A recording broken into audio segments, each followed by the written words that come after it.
산부인과 선생님이 계신 것 같아서 좀 마이크를 전해드리면 어떨까 싶습니다. 네. 네, 안녕하십니까. 아까 대통령님께서 사실 제가 하고 싶은 얘기 많이 해주셨는데, 저는 해운대백병원 권역모자의료센터 센터장이고 산부인과 교수, 상과로 재직하고 있는 조현진이라고 합니다. 뭐 산부인과 소송 문제, 의료수가 문제, 위험 회피 문제 다 하나하나 조목조목 다 얘기를 너무 잘해주셨는데, 현장에서 체감하는 걸 좀 상세하게 설명드릴까 합니다. 상세하게 하지 말고 간단하게. 네, 알겠습니다.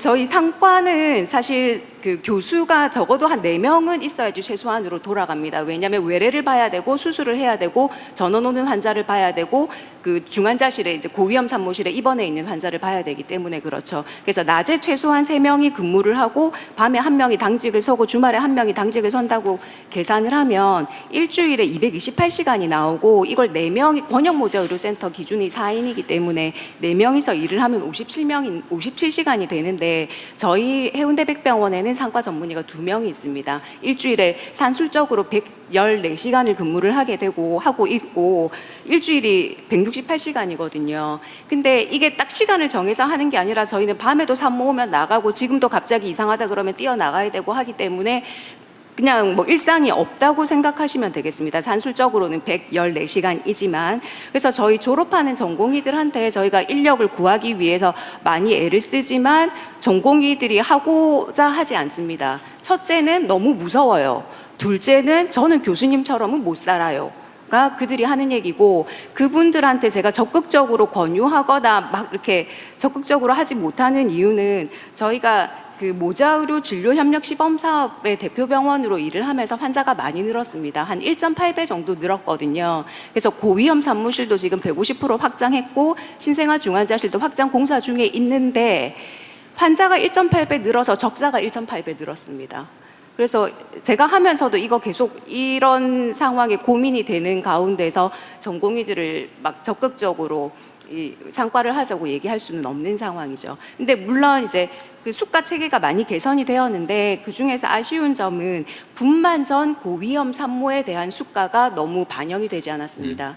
옛날에는 그러니까 20대 산모가 건강하게 집에 있다가 아기를 낳고 가는 게 상과의 메인 업무였지만 지금은 고위험 산모가 입원해서 이 태아가 오늘 하루를 더 견디고 내일 하루를 더 견디면 아기의 생존율이 좋아지는 거고 그걸 위해서 저희는 진짜 매일매일 살얼음을 걷는 기분으로 분만실을 지키고 있는데 산모이기 때문에 기계를 주렁주렁 달지 못하고 약을 많이 쓰지 못하는 것이 산모의 그 진료의 노동 정도가 작은 건 아닌데 그 수가가 너무나 낮게 책정되어 있어서 저희가 산모를 아무리 많이 봐도 제가 내는 적자를 다 감당하지 못한다는 게 첫 번째이고요. 그럼에도 불구하고 지역의사제를 만들어 주셔서 약간의 일말의 희망이 보이기는 하는데 이 지역의사제가 21년도 이후에 전문의가 된 친구들을 대상으로 하고 또 병원당 이제 TO가 2-3개가 책정이 되다 보니 이게 다 상과로 가는 건 아니어서 그 제가 드리고 싶은 건의사항은 상과 지역의사제라는 제도를 만들어서 좀 이런 지금 현재 고위험 산모를 1년에 몇 명 이상 분만을 하고 있는 상과 의사들을 나라에서 좀 집중적으로 관리를 하셔서 이분들의 이탈도 막으면서 저희가 소송이나 그런 문제가 생겼을 때도 내가 나라에 좀 이 따뜻한 기운을 받고 있구나 하는 걸 저희가 느끼면 조금 더 이 상과 인력을 충원하는 데 도움이 될 것으로 생각이 됩니다. 그리고 또 2개가 더 남았는데 세 번째는 저희가 권역모자의료센터가 있습니다. 권역모자의료센터가 상급 종합병원 점수의 0.25점이 올해 처음으로 책정이 되었습니다. 그래서 사실 그 맨날 적자 내는 부서지만 상급 종합병원의 점수가 0.25점 책정이 되면서 그래도 약간 우리 이거 부족한 거 해주세요라고 얘기를 할 수 있게 되기는 했는데 이 배점을 조금 더 올리면서 그거를 이제 상과 의사의 기준이 충족하면 그 점수를 주는 걸로 상과 의사가 4명이 충족되지 못하면 상종에서 점수를 뭐 깎든지 주지 않던지 하면 이게 3년 후에 지금 당장 없는 상과 의사를 어디서 데려올 수는 없기 때문에 3년 후에 상종 평가할 때까지는 아마 그런 제도가 미리 공표가 된다면 병원에서 전사적으로 지금 졸업할 전공의들이나 일하는 전공의들을 더 적극적으로 병원에서 권유를 할 것으로 생각이 됩니다. 산부인과 전공의가 부족하긴 하지만 산부인과 전공의가 없는 게 아니라 산부인과 전공의 중에서 상과를 할 사람이 없는 거거든요. 그리고 마지막으로 한 가지만 더 말씀드리면 그 소방서에서 불이 안 난다고 사람을 빼지는 않지 않습니까? 근데 분만실은, 그러니까 저희는 지금 환자가 되게 많고 권역 모자 의료센터이기 때문에 지금 저희 병원이 그렇지는 않지만 분만 건수가 되게 작은 대학병원은 상과 의사도 없기는 하지만 그래도 내가 오늘 괜찮아서 오늘은 진짜 이 환자는 꼭 분만을 받아주고 싶지만 분만실에 근무하는 인력이 상주하지가 않습니다.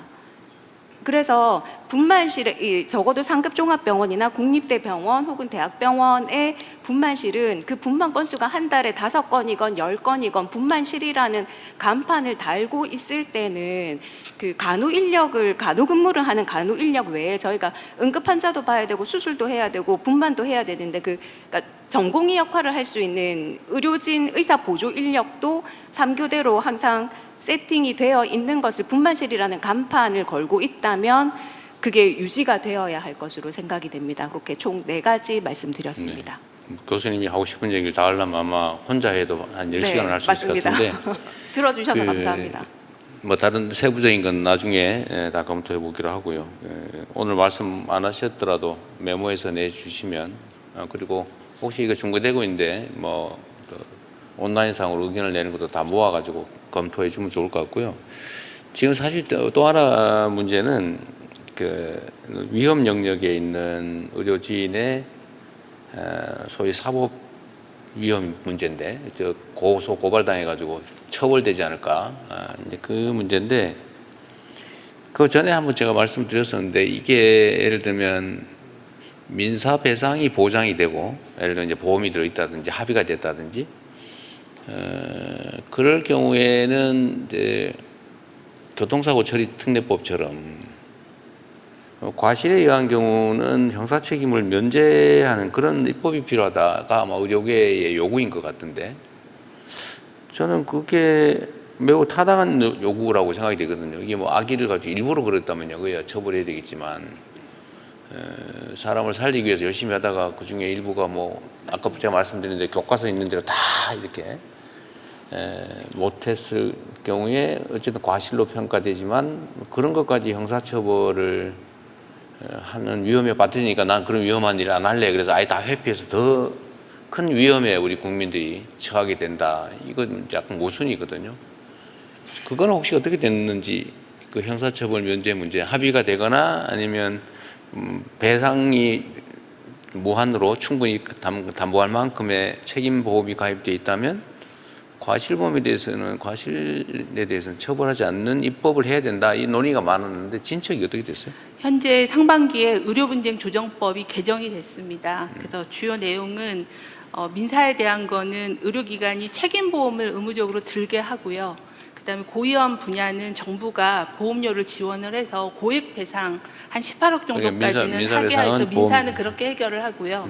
형사에 대해서는 말씀하신 대로 환자에게 설명의 의무를 다했느냐, 그다음 적절한 배상이 됐느냐, 그리고 이게 고위험 필수 진료이냐, 그리고 또 한 가지는 이게 중과실이 아니다. 이런 4가지 조건을 충족을 하면 형사 특례를 주는 걸로 법이 개정이 돼서 내년에 시행을 할 내년부터 예정입니다. 시행이 그래서 됩니까? 현재 하위법령을 만들고 있고 의료사고 심의위원회라는 걸 만들어서 거기서 중과실 여부나 필수로 여부를 판단을 하면 이제 수사에 대한 뭐 자제라거나 아니면 형사에 대한 특례를 적용하게끔 법은 개정이 됐습니다. 지금 현재 이런 정도면은 형사 위험에 대한 불안감은 좀 완화가 될 수 있을 것 같습니까? 많은 부분이 이제 개선되고 있고 개선되어지고 있는 것 같긴 한데 중과실이냐 아니냐 가지고 논쟁이 있을 것 같긴 하네요.